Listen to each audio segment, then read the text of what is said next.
you can relax.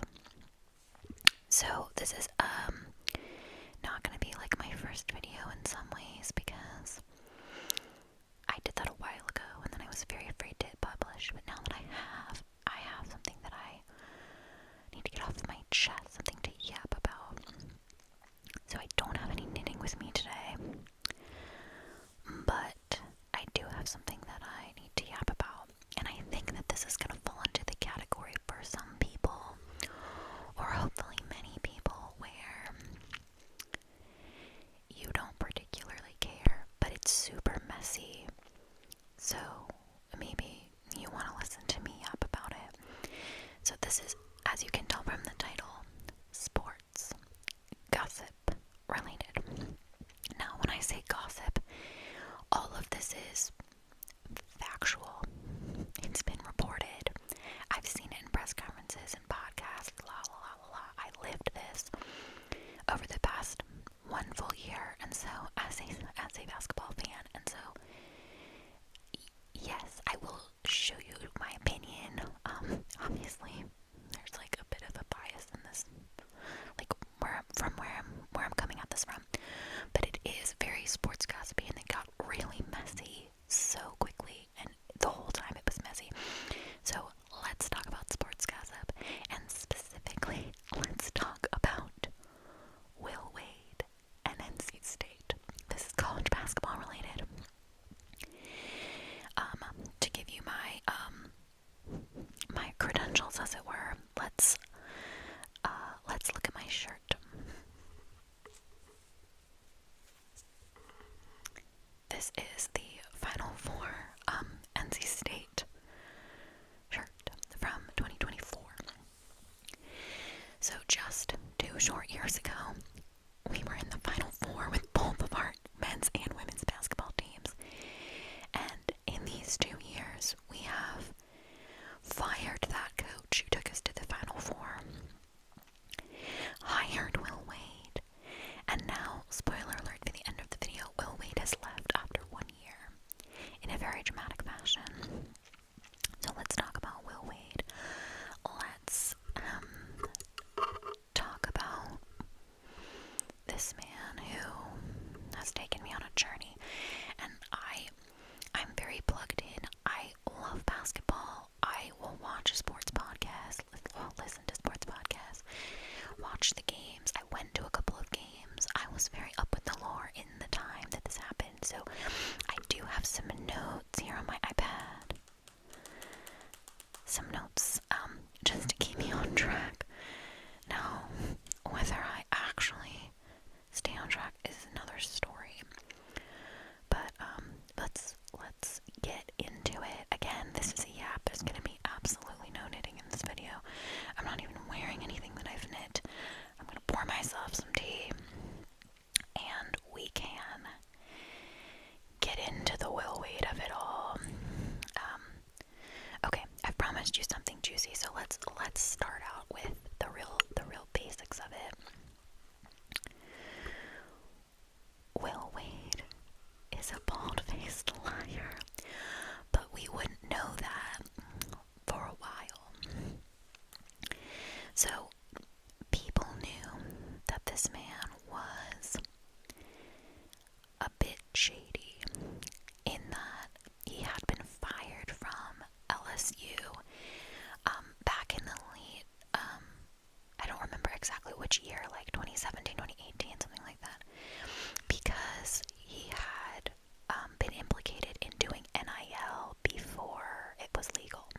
So back before the pandemic, we were not allowed to pay college basketball players. They were amateurs. They went to school. They did not get paid. They could not monetize their likeness, and you couldn't pay them. Now, it was like an open secret that some of them did get paid, and so he got caught, and he had to be let go. And apparently there was some other shenanigans with it, but that's as deep as I'm gonna go. We do not need to, that's too far back. We can't be going that far back.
a subjectively better job than what he had. So it made perfect sense. Like, let's go.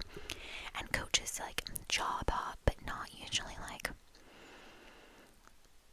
I would say minimum 2 years, but you know, whatever. But there was kind of this unspoken thing where it was like, oh,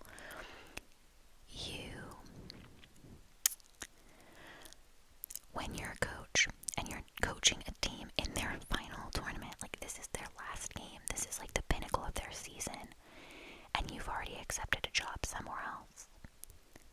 It's a bit of a conflict of interest because you're looking forward, but some of those kids aren't going to follow you. You know, that they're not coming with you. I mean, maybe some of them can transfer, but they're not all coming with you. So it's a bit of a it's an awkward situation. Now, credit to him, when the story got broke early, like it was kind of known that he didn't really want people to know that he had already accepted the offer, but it got leaked. Good journalism, like that's fine. Like if you know this is news to me, I would like to know how our next coach is. Tell me. He handled it in a very upfront way. He told his players, hey, you look for better offers, I look for better offers. We're gonna finish this ride together. We're gonna get this win, and then I'm gonna go move and focus there. But right now I'm focused on you. So he's very upfront with the players, apparently, on his old team, and kind of made that work. So this was like an indication to a lot of people that he had kind of changed his ways, and that when something came out that didn't really match with like what he wanted to do and whatever, or wanted to happen, it didn't happen how he wanted it to happen. He like moved with integrity and basically was upfront with all of his players about what was going on. So this led everyone to believe, oh, he's a changed man.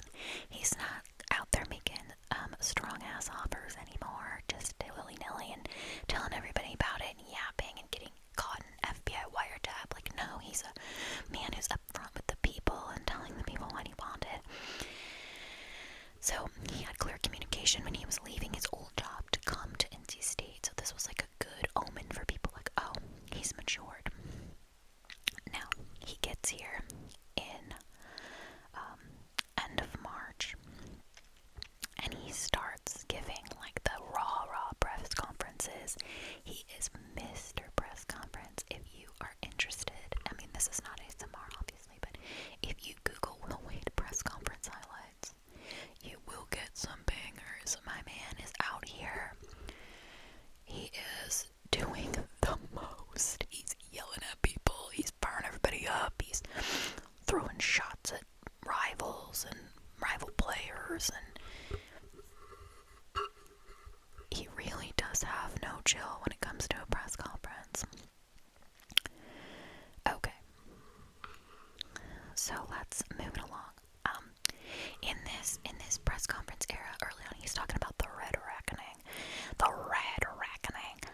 that where everything's gonna be great. I'm gonna turn around this team in like 1 year, and like that we're gonna create a dynasty here at NC State. Like, don't worry about Carolina down the road and Duke down the road.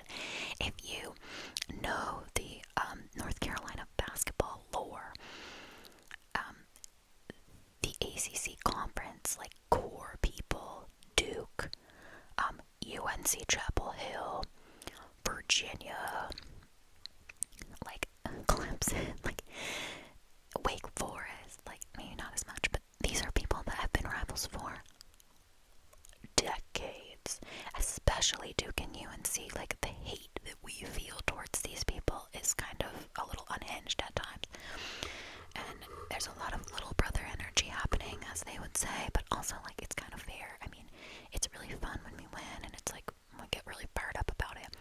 And so when you're talking about, I'm gonna compete with Duke, I'm gonna compete with UNC, like, are you my guy? I hope you are. We're giving you a lot of money in hopes that you can, and you're talking a big game, but let's see what happens.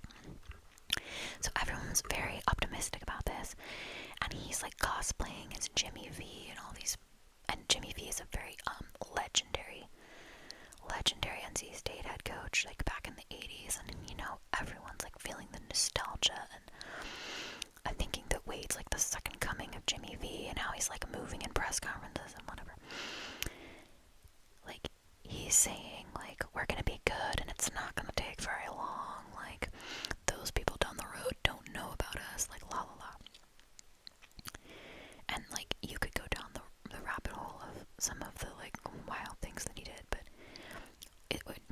that would take it too long. I'm trying to get through the story. We're still in, like, the summer. Okay, so over the summer and during this, like, roster period, he's building a team, la la la. He's trying to get recruits.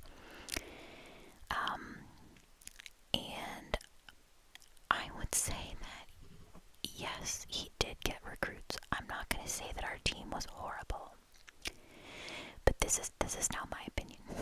And maybe it's informed by a few podcasts, but this is also, like, my opinion. We did not have a very likable team. Meaning, like, in past years, if you know, like, NC State basketball lore, and when we went to the Final Four, we had some of, like, the most lovable people in the sport on our team. TJ Burns was on our team. TJ Warren, hometown hero. Like, super lovable people, nice to the media, nice to the fans, funny in interviews, doing things, like, out there talking to people. Like, the vibes were good. Let's go there. Now, is that necessary to play college basketball? No, but I was used to it. I liked when our teams were likable. Oh, shocker, you like when your teams are likable. But yeah, I liked when they were, like, funny, and I'm not gonna say humble, because what college, male who's making money is humble. Like, that doesn't really exist. But they weren't, like,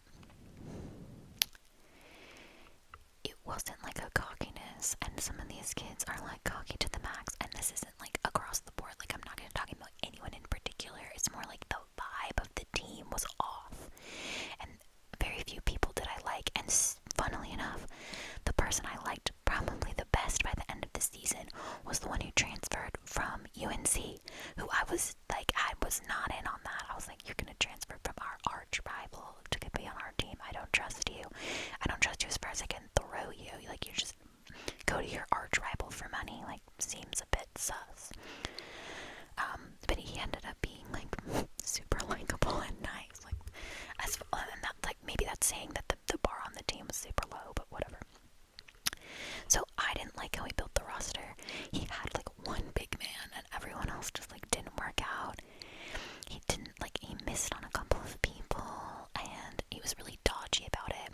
Like, for example, halfway through the season, our, like, highest paid player, he's having a slump. This is the person that's expected to put up 20 points a night. And he was not. He was having, like, games where he barely had 10 points. And if you are brought in and paid money to do this, the fans are going to get a little fired up. They're going to be like, what's wrong with this kid? Or are you concerned? This was the thing they played over and over again. If you watched any NC State games, you definitely saw the broadcast play the clip where it said, are you concerned with the play of this player? I'm not going to, like, blast his name because he did not do that much. This is a Will Wade hit piece. Yes, this is a Will Wade hit piece. Sorry, you're along for the ride. Like, are you concerned with this player? And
the cameras. So, I mean, that's not what he said, but that was the subtext of what he said. So, Will Wade press conference, look it up. So, and after we did this whole, like, song and dance of, we love this player, he makes winning plays, blah, blah, blah. Then as the season went along, we were doing fine. We weren't winning a ton of games, but we were winning enough. Like, we were winning the games we were supposed to win. If you are nerdy about basketball, we didn't have any Q3 or Q4 losses on the season. We had a mixed bag of Q2 and Q1 losses, and not that many Q2s. Like, we were doing quite well metrics wise. We were winning the games we were supposed to win, and we were winning them by a lot. But we weren't, like, winning games that we weren't supposed to win. So, like, if someone was ranked, like, much higher than us, we were getting, like, dollywalloped. We were getting absolutely marbled. But the metrics liked us because we were, like, doing what was expected. We were winning big when we were supposed to, and we were not when we were not. So it, like, kind of, we were, like, floating in the metrics, and it was fine. We were doing fine. And as we come down the barrel of the season, some things start to happen, blah, blah, blah. We drop a game. We drop a bad game. We lose to Georgia Tech in a, like, pretty epic fashion, and they were a Q3, meaning, like, not as good as us, not by a long shot, and they beat us at home, which, if you know basketball, you're supposed to win at home. It's your advantage. And we lost at home to a bad team, so our metrics got absolutely screwed over. And so Will Wade goes in the press conference, and he's like, "Oh, that was bad. We lost to Georgia Tech. I mean, I can't believe it." He just kept bringing it up. Even, like, a week later, he was like, "Well, we lost to Georgia Tech, so we're really in the hole right now. Like, we may not make the tournament." Even though all the metrics said we were still going to. But he was clearly, like, very bothered by the fact that we lost to this team. And he started to call the team soft, and that we were a soft team, but we could shoot, and the metrics were like, I watched the game, so I would believe this. We couldn't defend to save our butts.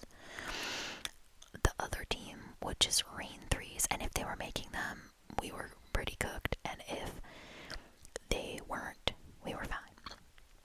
We just couldn't defend to save our butts. Now, of course, we had flashes of brilliance. I don't want to, like, besmirch these kids. They're still good athletes. They were doing what I believe is their best, or they were trying to do their best. It's not like anybody was on the take or something. I'm not going that far. But they were not set up for success in the terms of, like, what was being told for them to do on defense. They were just really struggling. And so as we come down the stretch, because, again, in college basketball, you play your non-conference games in the fall mostly, and then by the time you get to January, you're in the conference slate. You're supposed to be doing well. These are the games you need to win to, like, have a good seed in the conference tournament to then make the NCAA tournament, or March Madness, if people know it by that name. And we were doing so good. We were doing so good. I don't have it written down, but we were doing very well for a while, and then we weren't. But we did beat Carolina, which was very exciting. I mean, this was probably the high of the season. We were like, this is the Red Reckoning. We love Will Wade. He beat up Carolina team who had 2 people down with injury, and we crushed them on our home floor, and it was like all Guns N' Roses for a while. Like, oh my gosh, like, fireworks in the street. Like, yes, we crushed Carolina. This is so incredible.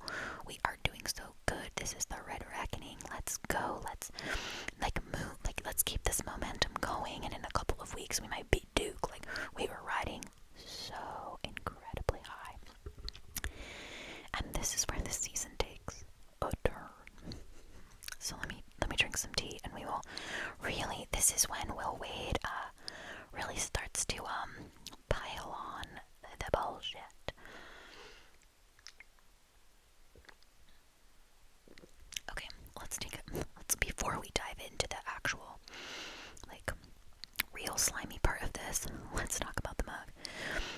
this is a mug I got when I was in Spain. This is from the city where they do the running of the bulls. So I figured when we talk about Will Wade's bullshit, we might as well bring out the bull mug. Okay. Excuse me. I must have swallowed weird. Okay, let's get into the after Carolina game of it all. So, after NC State plays their biggest rival, University of North Carolina Tar Heels, and beats them in February, that very same week, it has now been reported, and this is unconfirmed, so allegedly, Will Wade puts in an offer on a house in Baton Rouge. Sir, what? What? Baton Rouge is not anywhere near Raleigh, North Carolina, where you are currently having a job. But LSU is in Baton Rouge, so what the hell is going on? So this was not known at the time. But after this, now the schedule got harder, so he has a bit of an excuse. But NC State goes on a wild losing streak. We lose, I think, 6 out of the next 7 games. And going into this, we were riding high. We had just beat our rival, UNC. We were like 9-2 in the league. Don't quote me on these numbers. This is like a guess. We had a winning record in the league by a lot. We had won lots of road games. We had done amazingly at the beginning of the year and like the physical year, like 2026 in January and February. And then we went on a skid down into the depths. We were losing games, baby, losing them badly, losing them at the end of the game. The Miami game, let's not even get into it, but like, oh baby, the collapse was real. I was like, Will, what are you doing? We can't call a timeout. You can't draw up a play, nothing. Blow a lead, whatever. Let's not get bogged down in the basketball. Let's stay in the gossip. Let's stay in the Will Wade parade.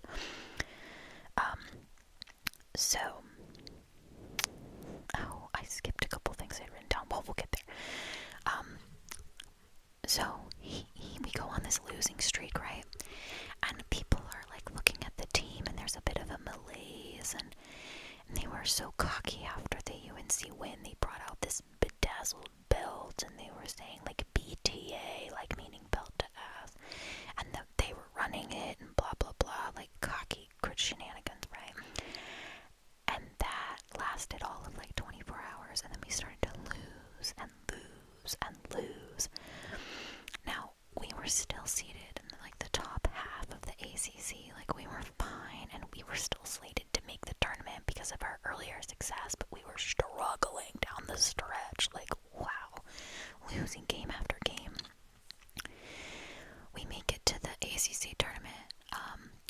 We only had a single bye, so if you're in the top 4 get 2 byes, and then the next 4 get 1 bye. So we got 1 bye. We won our first game in kind of a dramatic fashion. Like, we didn't win it with like a lot of confidence, but we did win. We won 1 game in the ACC tournament, and then we played what I would consider a pretty good game against Virginia, but they ended up beating us in the ACC tournament. So we only won like 2 games of our last 8. And then we're sitting there on Selection Sunday, which is when they announce the field for the March Madness, and we're like, people are talking about us like, we've suddenly played our way to the bubble. Like, were we really on the bubble? I'm not sure, but we like slid down the rankings. But we ended up going to the first 4, meaning that we got selected on Selection Sunday, but we had to play right away in Dayton. We were an 11 seed, had to play Texas, and we lost. Sad. Single tear, just like, ooh, baby, single tear. We put up a good fight. They just had a really big dude in the middle who was giving us a lot of problems, and they really just caught fire at the right time. They won a bunch of games in the tournament, good for Texas, making us look good. You know, it's nice nice when the person who beats you wins a couple more games, because then you start to think, oh, well, I could have won a couple more games too. Like, I personally like that, when someone good beats you. So our season ends. Single tear, so sad. My poor wolf pack. Myself, poor me. Sad, just having to, like, sit and watch basketball. Like, that doesn't involve me, but I love basketball regardless. It's not like I only watch the Wolfpack. I watch a lot of teams, but I'm a fan of the Wolfpack, so it was sad that they weren't in it anymore. And then there had been these rumblings earlier, like, oh, ALSU wants Will Wade back. And I'm like, well, he's only been here for 1 year, so they're gonna have to freaking wait. Like, there's no way that anyone takes a job at a major Power 4 conference and just up and leaves after 1 year. Like, and he was talking about, and this is the real kicker. This is a direct quote. I don't know if did I write it down. Well, I think I remember it. I've watched it enough times. After we lose to Texas, he does a little press availability in this hallway, and he says to this reporter, I have a very clear plan of what we need to do to be successful in the ACC, and we're gonna get back and we're gonna make it happen, and this is the worst team I'll have at NC State, I guarantee it. Like, this is the bottom, and we're getting to work this week. Like, there's no off time. Like, I'm gonna get back there and I'm gonna start working. And so, but I mean, some of that might be paraphrased, but this is the worst team I'll have at NC State is like a verbatim quote. Now, if you didn't know what I told you at the beginning, when you think those are the words of a man who is about to leave, is about to tuck tail and run, no, it sounds like he's gonna boots on the ground, like has a plan, gonna get to work. No, baby. So, the LSU rumblings start to get a little louder. People are like, wait, what the hell's going on? Like, I feel like LSU is still talking about you. Like, are you here? Are you not? And on Tuesday, our AD apparently had a meeting with him and was like, do I need to be concerned? He's like, no, you don't need to be concerned. He talked to our biggest money donor and was telling him, you don't need to be concerned. Like, bald to their face, like, oh yeah, no, don't worry about it. By Wednesday or Thursday, he's gone.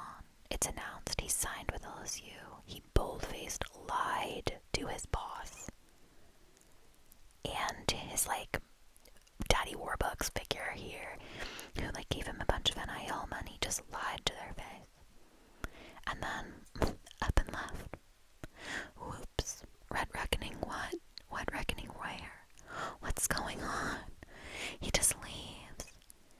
And there was some other shenanigan where apparently his buyout was gonna go down on April 1st. And so LSU was kind of like waiting around, like, oh, well, if we wait till April 1st, we owe him a couple $1 million less. And NC State got wind of it, and our athletic director was like, don't play these games with me, just pay me a little less, and you can have him right now. Get his snake ass out of here. You can tell I'm biased. Like, I think this man is like the scum of the earth. Like, you cannot lie to your players and your boss and an entire city and just up and leave. I'm a changed man. I move with integrity. No, you don't, babe. No, you don't. Especially now that it's like alleged that he put his house on the market in February. Like, right before the losing streak started. He's like buying a house in Baton Rouge. Like, that's sus as hell. It's so sus. Talking about your team being soft, like, in public. Like, it's one thing to think that. It is another thing to say to the press, I think I have a soft team. You think they're not watching the press conference? Are you trying to motivate them by calling them soft? Like, you can only do that so many times. Like, your coach is supposed to, like, build you up. The role of a coach is to, like, teach them and help them and motivate them to be, like, better men and better teammates and work together. And, like, he's just out here calling them soft. Like, audience for himself. Like, he's the show. And how he treated his players, how he treated the media, how he treated the fans is just so slimy.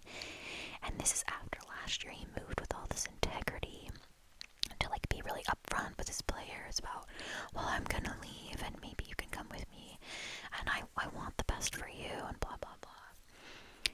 And now he's just within like 48 hours. And let me tell you, deals don't get made in that amount of time. Like, these are $1 million contracts. Your lawyer has to read it.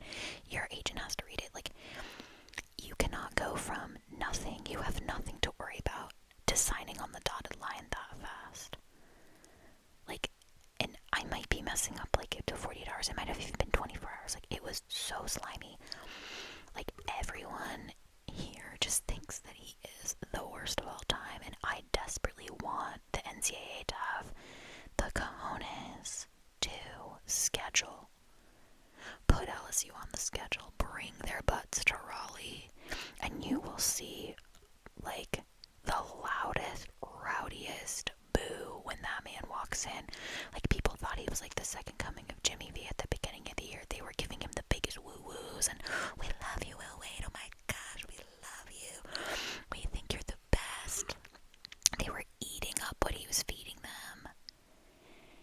But he made himself the show, and we were just watching it. We were the perfect audience. It was like, it was like a magician, like distracting you in the front and then working in the back. Like, he was up here being like really showy, but secretly back here, he was like doing backroom deals and making moves to go back to LSU for a bucket ton of money. And now LSU just has this like trifecta of evil coaches, and I'm not gonna get into the Kim Mulkey of it all, but like, I do not like that woman. I think she's like a funny avatar for women's basketball, but like, in a world, be Dawn Staley, not Kim Mulkey, you know what I mean? And that's not just because she wins more, but like, just be Dawn Staley, not Kim Mulkey, like, in every sense. So Kim Mulkey's pretty hated, and then Lane Kiffin is back at LSU, and they've paid buckets of money to get these people, and buckets of money to pay their contracts, and like, they just have the clowns of the sport in like every major sport, and I just can't wait for it to just burn to the ground. Like, I don't understand it. So, yeah, he's a liar.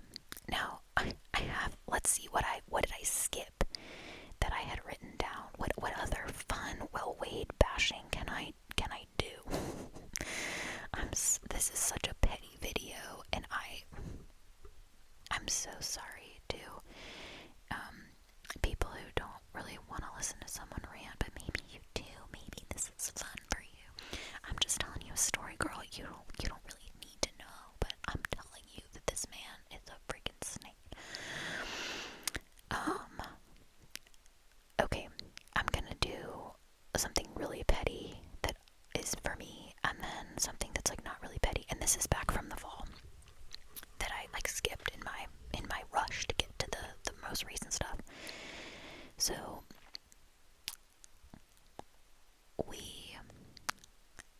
the pandemic kind of made it so that these basketball coaches no longer have to wear a suit.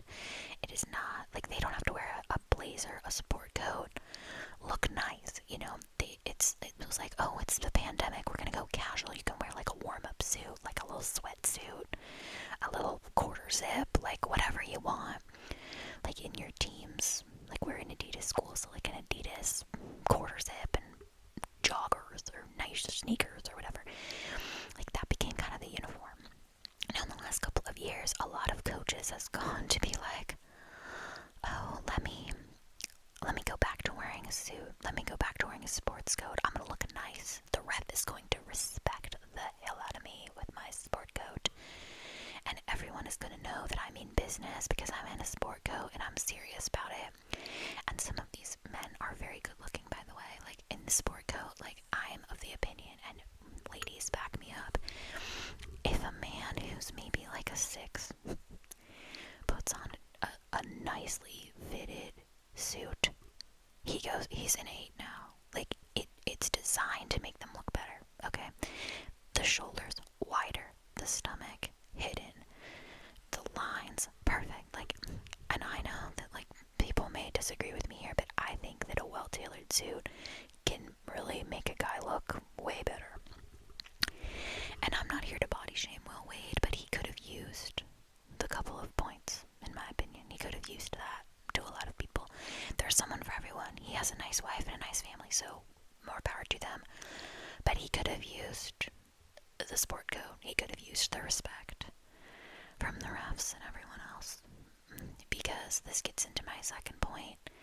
Him and his little stupid crayon looking sweatsuit could have used the sport coat respect, because I do think that the refs respect you more when you're in a suit. It's just natural. Like, it's really not their fault, but I think when some guy in a sweatsuit yells at them, like, they're like, okay, buddy, sit down. But if you're wearing a suit and you come up to them and you're calm and collected and you're like, hey, my guy really got fouled under there, the older refs are like, yes, sir, like, maybe so, I'll look for it, blah, blah, blah. And do I know what happens in these conversations? Absolutely not. But that's my impression. I think that it's just natural that a ref gives a little more heedance to what these, like, well-dressed, well-respected coaches say, but whatever. And on that point, Will Wade did a lot of theater at the beginning of the season. Like, this is like the very first game. He got a technical on purpose. He purposely got a technical with, like, yelling at the ref to make sure that they knew he was in the ACC. Like, I'm the star. Give me a technical. I know we're not going to lose because of it, because we're beating this team by like 40 points, but I'm going to literally scream at the ref and I'm going to get a technical. Because I'm the center of attention. That should have been like a red flag to me, and not a red reckoning red flag, but like a, oh baby, like, you're really think it's about you. And the secret is, it shouldn't be about him. It should have been about the players and the school and success and all this. And I don't want to romanticize college basketball like so much. Like, I know that it's very transactional now with all the NIL, but like, what makes it special and what makes memories for these kids isn't the money. The money is great, but what's gonna make it memorable is like the relationships that they build and the fun times that they have on campus with their teammates and with the fans, and if they learned how to play together and they got better, like they physically got better as a team, like if they had an arc, like if they can show like NBA scouts, hey, I'm really good, but look at me being a team player, like this type of thing, that's really important. And I just think that Will Wade had no interest in that. He was just, this is a show about me, and this is just this is just a launching pad to get me back to LSU where I belong. So that was my, I don't even know how many minute rant about Will Wade, but this is sports gossip. Like, the 5-minute version, like the 2-minute version is that this man came to a school, said, we're gonna run this town, we're gonna run the ACC, we're kicking butt and taking names, and then proceeded to yell at the press, yell at the ref, make it all about him, cosplay as a local legend, and fail on every level. Like, not make the ACC finals, not make it even into the round of 64 in the NCAA tournament, call his team soft, not really doing that well in the recruiting pool. Well, now we know why, because he didn't give 2 F's about who was coming here, but just like failed after talking a big game and making everything about him. He then turns around and takes a job at like the villain of the sport in LSU, and he leaves in like the dead of night. Like, what? Well, I guess he didn't leave in the dead of night, but it felt that way. Apparently he didn't actually, like, he had his agent email his resignation letter. Like, he didn't even have the balls to go in and talk to our athletic director. Oh man, I know that there's like almost nothing that can get you like fired for us in the NCAA anymore because they really don't have any power. Like, obviously you can pay players and do all this stuff, but I just want them to bring the hammer down on Will Wade if there is one, like, because I know he's doing shady shenanigans. Like, I just know it. He's a liar. He's so slimy. I cannot. So we don't trust him. He's a hoe. I've seen tweets where it's like, you can't make a housewife out of a hoe, and I was like, oh my gosh, people are going feral. Like, the Twitter is on fire over this. Like, people are going insane. Now, just today, I think we announced the hiring of our next head coach, and it's an alumni. He played at State. He's apparently super nice. Everyone speaks highly of him, like, and reputable people speak highly of him. He's had, like, no blemishes. And so I'm genuinely praying with all of my being that this is going to be a blip. We're going to turn over a new leaf. We're going to have a likable team. We're going to have someone that moves in with integrity. We're going to have someone that treats the press well, the refs well, teaches the men to be good players and to respect each other and engage with the community. Like, that's really all you can ask for. Like, that's really more than you can ask for. But I think if we're paying them the bucket of money that we do, they could at least, be nice. And I don't want to besmirch the players. That was, like, a little too far. I really don't blame them, because knowing what we know now about Will Wade, if the players were a little weird, it was probably because Will Wade was worse behind closed doors than he was in front of them, and he was pretty bad in front of them. So, hopefully this is just really a blip, and we get to watch Will Wade falter in the future. This has been me being super petty for however long this has been. I hope this has been relaxing in any way for anyone. Maybe you're asleep, maybe you're laughing at how petty I've been. But this man, my gosh, he just grinds my gears, and maybe I'll let this go in, like, another couple months, I'll let this go. But right now, it's all so fresh, and it's all just him being an absolute clown. So, there you go. Maybe I'll put in some, if I can bear to listen to this back, maybe I'll throw in some pictures of Will Wade, but I don't want to, like, steal anybody's photos or whatever. I don't know. Look him up. He's just a snake. Maybe I'll put in some memes. That's funny. Like, I'll put in a couple memes maybe about him and how he's like a snake. Okay. Well, thanks for sticking around to listen to me yap. I know I didn't knit, but next time, spoiler alert, it's been a long time and I have some drama with my sweater, but I'm very close to the finish line of my next sweater because I've been so bad at filming videos. But I will make a video about that. I want to document it, so hopefully you'll stick around for that, and we can be a little less petty. But if you like sports gossip, let me know. I can do more sports gossip. Like I said, I listen to a bunch of sports podcasts. I can talk about the UNC Bill Belichick of it all. I can talk about Duke men's basketball, because right now they're going through it. They're going through it. I feel bad for them. I can talk about